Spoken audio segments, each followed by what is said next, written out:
Hi, I'm Tim Keeshen and welcome to my studio.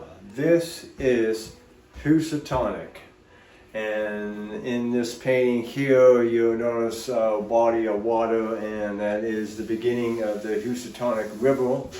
It's kind of a small river, but it runs through Connecticut, and as it gets closer to the Long Island, it's quite big. I remember the Housatonic River down in southern Connecticut and going over a bridge. It's kind of an industrial area and it's kind of a large sized river.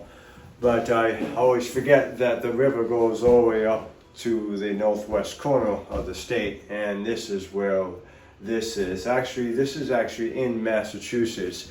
So this is actually part of my artist studio series, and this is the location of Norma Rockwell's studio. I went to his museum back in the 80s, and it used to be on Main Street. Since the 1980s, they moved the studio over to this location, and they built a whole new museum. So I was very excited to be able to come back to the museum and see all the changes. It's fun to see his work. I grew up with Norman Rockwell books in the house, and my mom was a big fan of Rockwell, so I was always encouraged to look at those books, and it was a lot of fascinating, caught a lot of imagination.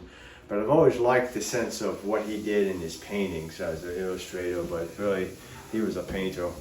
And it was a quite fun this time to be able to go to the studio. And for some reason, when I went in the 80s, the studio wasn't open. I think they was doing something. So here at least I had a chance to actually see the studio.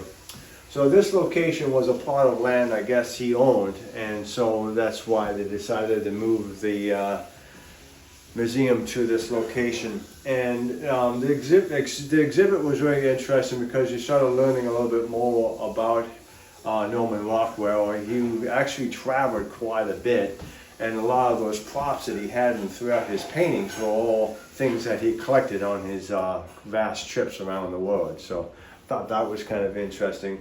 And of course, I guess it really does kind of remind you of the era of the 1960s and how he played a part in bringing in a view of what was going on in world politics at the time. So without further ado, let's see how this one was made.